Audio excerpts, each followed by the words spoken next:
You have some great new music out.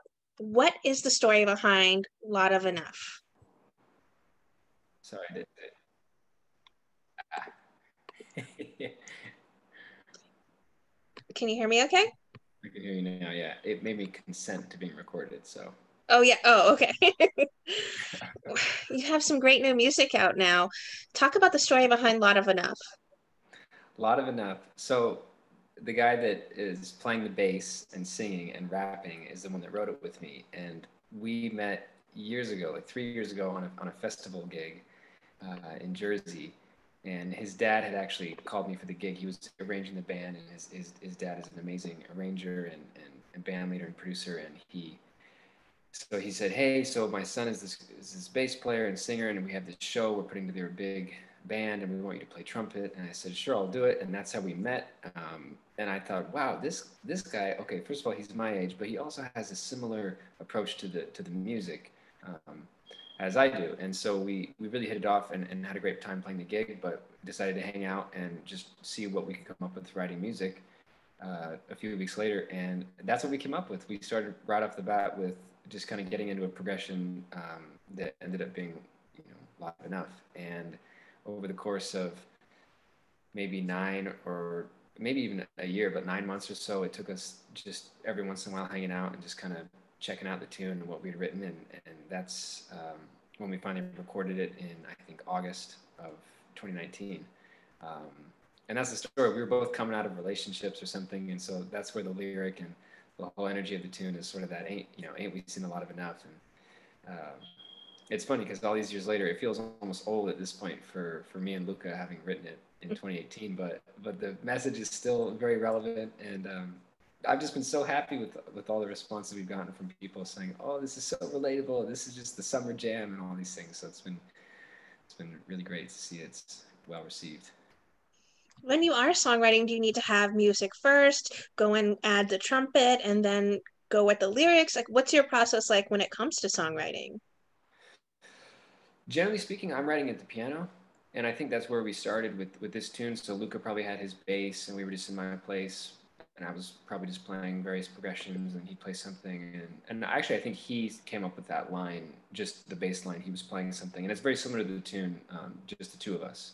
If you heard that, it starts with the flat six going to the five, and then the one that has the two five back to the flat six. That chord progression is a classic sort of R&B sound, and I'd written a few songs sort of in that vein before, but not exactly like this. So for me, whatever Luca had played or whatever I played, it resonated with one of us, and then we just go back and forth like that. So as far as a two-person collaborative songwriting, that's usually how it has worked out. There's a couple songs on the record that were written in the same sort of fashion, kind of playing ideas back and forth. But for me, it's usually starting with the piano, and then we hear melodies and we start singing things and kind of mumbling, lyrics over it, right? Because it's at least I'm not the kind of person that can just come up with a lyric and a melody all right at the same time. But the melody usually hits with the chord progression, and that's how we built it. And then we would just sit down. I remember vividly.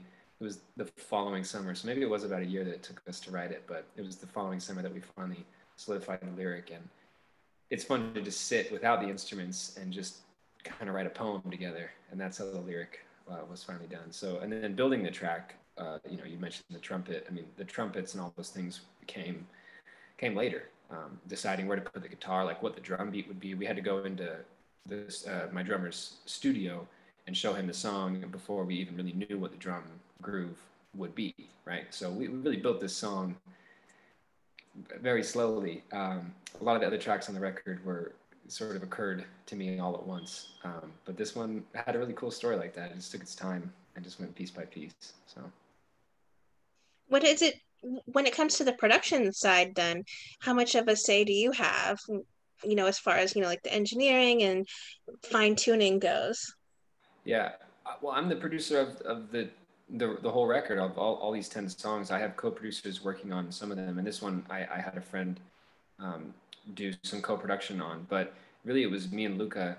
Uh, we were the ones that decided where it would go. So we knew that he'd be playing bass and I'd be playing keys and whatnot. We knew we wanted drums and guitar, but all those little decisions, in the end, it was Luke and I discussed, would it be on your album, or do you want to put it out as a single, or is it mine, or like how are we going to put this out? And I remember calling him and saying, okay, let's record it because I have these other songs that I've been writing and I think it'll kind of fit with these.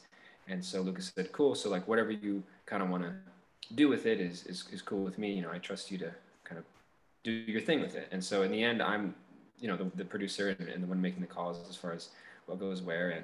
And on some of the other songs on the record, I'm playing a lot of the instruments like the keys and the key bass and even some of the drums from time to time and all other synthesizers, and of course singing on Lot of Enough. I just do singing on the background vocals. But yeah, I mean, I'll do whatever the music needs. And so in the end, I wanted to bring another friend in to add some of the colors and textures that you hear, that aren't just the drums and the keys and all the things that I mentioned before. And that's the case on some of the other tracks as well. But yeah, I'm the producer, or at a minimum the co-producer on all these tracks. And so it's just whatever I hear. It's such a fun thing. I mean, the production side of things is one of the funnest elements of just bringing a song to life, because that you can write a tune, right? We can hear any number of singer-songwriters play a song on the guitar or on the piano and sing along with it. But where does that go, right? The producer gets to take it anywhere, really, right? It's very fun. Well, I find it ironic, based on what you said, how you can't write, or you don't write the lyrics and do the melody at the same time, that the album is called Everything at Once. How does the title actually play into this particular album? Sure. The title occurred to me after realizing that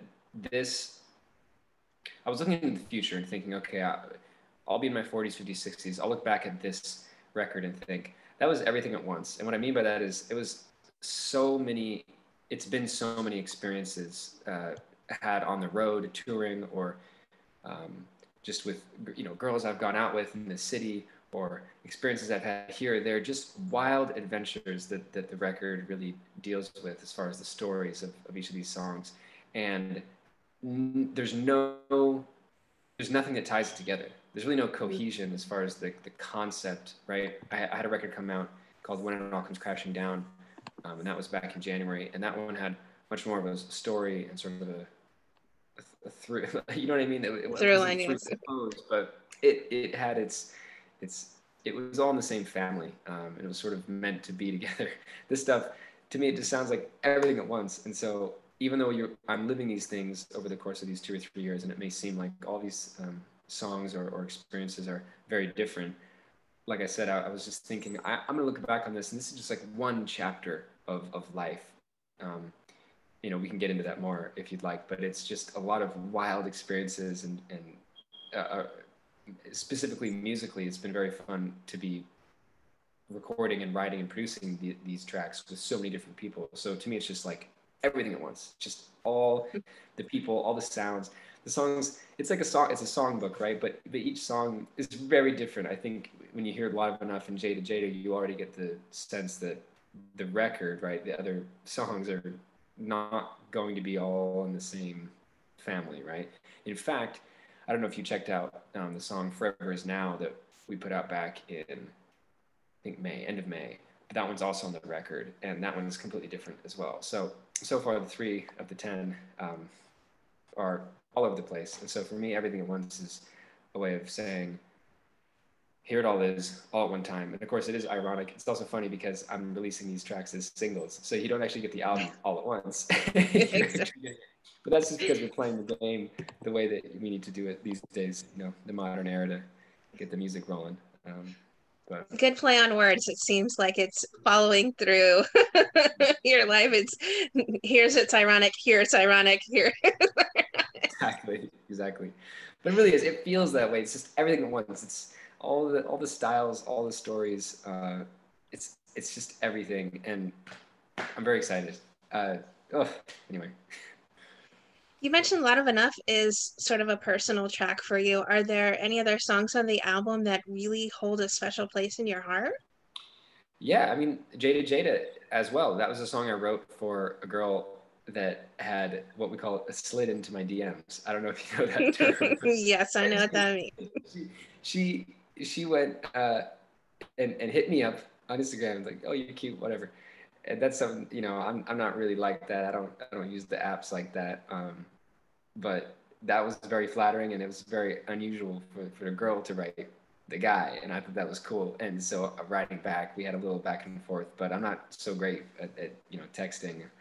Uh, Somebody commented on this song, and I said, "Yeah, man, it's all about analog love," and I really feel that way. So anyway, that aside, we had a little exchange, but I felt like it wasn't going anywhere, and so I wanted to, sort of speak my love language, which is partly through Music. music, and so I wrote her the first half of that song, the Jada Jada and I sent it to her just as a little audio message in Instagram, and she loved it, but she didn't respond to the very clear invitation, which was, "Will you go out with me?" Basically, was what the song was saying. Uh, which is when months later I decided, well, that didn't work. So I wrote the back half of the song, which says, as the weeks go by, I'm dreaming. Every night is longer seeming. As I lay awake, what's it going to take? Jada, Jada, I've just written you a song now. Would you like to meet me, girl? Because I'm still down to hang. That's how the lyric ends. Uh, so that's a very personal piece of music, and there's a lot of songs on this record that have at least that much sort of like sentimental value. I mean, really every track. I mean, I don't think I'm even capable of writing something that I'm not emotionally I'm invested in. I mean, sure. not all of them are the same sort of like romantic story. Overtures. There's one called Meant to Be, and that's the last track on the record. And that one, it's not going to come out as a single, so you'll have to wait till September 3rd. But it sometimes it's very strange that this happens, but sometimes I listen to it and I get emotional. I get sort of teary eyed, and just because of what it's about. It's about sort of like a lost love, like a love that didn't work out, a love that Right. it was meant to be, but we said goodbye from across the seas. And it was a cool moment when I sent it to my mastering engineer, and he said, "Man, that last track just got me tearing up as I was working on it." I was like, "Oh, that's it's like You're it's like, a, that's a that's the nice little thing." moment. Yeah, he said you really bottled a feeling um, with so many of these tracks on this record, and he was saying the same thing I was saying earlier about how they all sound so different. And one thing I was saying to my mastering engineer was like, "Can you please help me tie this record together, like sonically? Like they're all over the place, but help me out here." Um, so yeah, all the music is coming from a very personal place. There's a couple that don't have lyrics, like I think two of them. But even those songs, like what the title is or what the music is about, you really, I hope, feel it in the energy of the song. And like I said, it's all just basically a sort of sound. It's a soundtrack. Each track is a soundtrack to sort of a different chapter of my life over the last few years, like a movie or something. The trumpet on Meant to Be and also on Lot of Enough, it's really poignant. When you're crafting these songs, is the trumpet aspect sort of freestyle and then you're like, okay, note jotting down how it made you feel and adding it here and there? Or is there in your mind, like you've heard the track and you're like, okay, this is the flow for how I want the trumpet to be added in? Mm-hmm. It it's improvised. Um, that's a great question. I don't know. I hadn't really thought about it. I always knew we always knew, Luke and I always knew we wanted a trumpet solo at the end of Lot of Enough. It just, as soon as we finished the tune, we were like, okay, so the chorus ends, and then what happens? Oh yeah, it's a trumpet solo. It's a ripping trumpet solo. So we always knew that the energy was going to be big trumpet solo, right? For Meant to Be, which again nobody's heard yet, which is exciting. I had written it to just be solo piano and voice, and then after recording that, I realized it feels a little empty. So we added extra textures. Me and the guy that I mixed with, we added some bass sounds and some extra synths and little strings and things that fill it out. But it became very evident that the trumpet would really sort of tie it all together, tie the album together, right? Of course, the trumpet has been my thing, my main instrument, and sort of my foot in the door, if you will, Right. for years. And so it's like, okay, we're gonna put some trumpet on there. And at first, I just had a couple little licks that sort of answered the lyric and whatnot. But then I just wanted more and more. And so, as you know, the trumpet basically answers the vocal throughout the whole track. And at the end, there's a lot of trumpet, and the two of them go back and forth. And that was completely improvised. It was not, I did not write the tune for it to be like that. And that's going back to Beautiful the, tete-a-tete. oh, thank you. And it's so fun to produce music because of that. Like again, writing is one thing, and playing it is another thing. But then producing it, like actually bring it to life, you sometimes think it's going to be one way, and then it's entirely, it's like a different genre in the end. So This album is your work with Luca, but is there someone you would love to collaborate with on a song in the future? Like a dream artist you'd love to work with? a dream artist, that's a great question. No Herbie Hancock. No. I mean, yeah, sure. Any of my musical heroes, my living musical heroes. I mean, Herbie Hancock's amazing. It'd be great to have him on a track, of course. Or something like Stevie Wonder. I mean, that was Stevie's my man. Stevie's my number one. So it's funny though because I don't hear. If I were to write a song, I'm not sure that I would hear like Stevie Oh, his on. influence on Yeah, you. like well, you hear the influence for sure. Like I grew up listening to so much Stevie Wonder, so it's in there. So I don't know that I would hear him necessarily on it because Oh, okay. if that makes any sense, it's almost There like you go. It would I'd be want to. too much Stevie. I don't know. Or maybe it would just be silly because it's like you'd be like Stevie, here's a song that sounds kind of like you, so now sing on it. It's just weird, but that would be amazing. I mean, I love Stevie Wonder. Wow. Th- I think collaborating. I think what I would like to do in the near future is collaborate with some people who are kind of into other things. To be honest, like artists that are in maybe other genres, if you will, or their style is very unique, and see what can happen when you know different minds meet like that. I think that's really interesting to me right now. And but there are other people that are sort of in the jazz and contemporary R&B or crossover world that I love. To name a few, Louis Cole. Love Louis Cole. He's a drummer and writer and producer out of Los Angeles. And his, if you listen to his record, just the most recent one called Time from 2018, you'll hear how these two albums could maybe meet in a way. Like that's somebody that I think would be really cool to make some music with. I think Jacob Collier makes really interesting music. I think his most recent record is really cool because it crosses even further into the popular music sound, and it's definitely contemporary R&B, and that's what we're listing everything at once under. So those are two people that come to mind as far as sort of being in this vein. But yeah, I mean, like, how cool would it be to just see like what Yo-Yo Ma would do on a track? I mean, Oh, you know what that I would mean? be 'Cause it's great. different, right? So it's like, how could you make music with somebody like that? Um, so one can wish, one can hope. 2022's wish. We're seeing the album come out here September 3rd. Are you hopping on a tour shortly for this, or will you be doing some live streams for promotion? Not doing a tour quite yet. I think I'll do some West Coast dates later this year, so not quite in September. But there's a couple other bands that I play with and tour with that are going to be quite busy July through November, up and down the East Coast, a little bit on the West Coast, and Europe as well, possibly Asia. There were some dates from 2020 that got canceled and then are in getting rebooked. I don't know. I mean, normally I would have said yes. 2 years ago, I'd have been like, yeah, I already got this whole thing set up. But it's been so weird getting back into it that things are pretty backed up. And some of the clubs in New York, even that I was supposed to be playing at in 2020, are not even really back. Right. And on Or full capacity and stuff like that. yeah, it's like, okay, can I have my date from July of last year? Can we do that in September? And they're like, oh, maybe, but we'll You just have to see. play on the patio for like 30 people. I mean, it's not quite like that, but yeah, it's been a little weird. So I wish I had a clear answer for you, but I can say, stay tuned on my website or on social media and wherever everybody's at in the world. Hopefully, I'll be in their city. I mean, I always get these, comments from people in like Asia in particular, like, come play over here. I'm like, okay, it's 10 grand to fly After the over. pandemic. It's like, let's get the festival set up. So hopefully, yeah, hopefully soon. How do you plan on celebrating the release of the album then? Vegan strawberry milkshake? Yeah, strawberry vegan strawberry.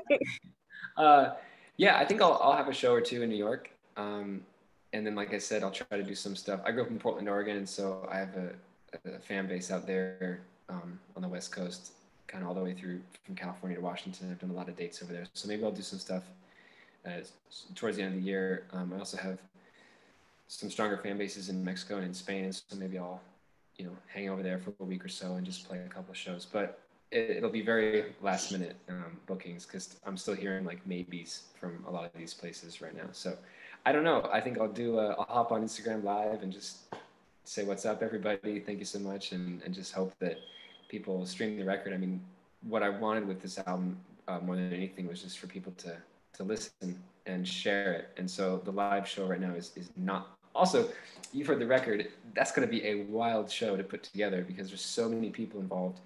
Of course, I couldn't Right. get everybody on there, but I need like a 8-person band and all kinds of stuff. So we'll see. Fingers crossed that we can make something happen really cool in the city, at the least. What would you like to say then to everyone who are fans and supporters of the incredible music that you make? Just thank you for listening and for sharing. And as an independent artist, it's tough to get your music out there and get it heard. And I speak for, well, I can only really speak for myself, but on behalf of other independent artists, thank you for listening and for sharing. And please keep doing so because it's tough out there. We're competing with the biggest artists in the world who have all their teams and all the resources and the plugins to just get their music everywhere instantly, everything at once. But yeah, it's a hard game, to be completely honest. And when I make music like this, it's of course in the end, it's really it's a gift to the people. Yes, I do it for me. People always say, "Well, you're making your art for you." Yes, it's a form of expression, but I wrote it for me. I play it for me. But recording it and putting it out, that's a lot of time and a lot of money. It's not really for me. That's for you. So it's a gift from me to you, and I hope you enjoy it, and I hope that it gets shared and appreciated.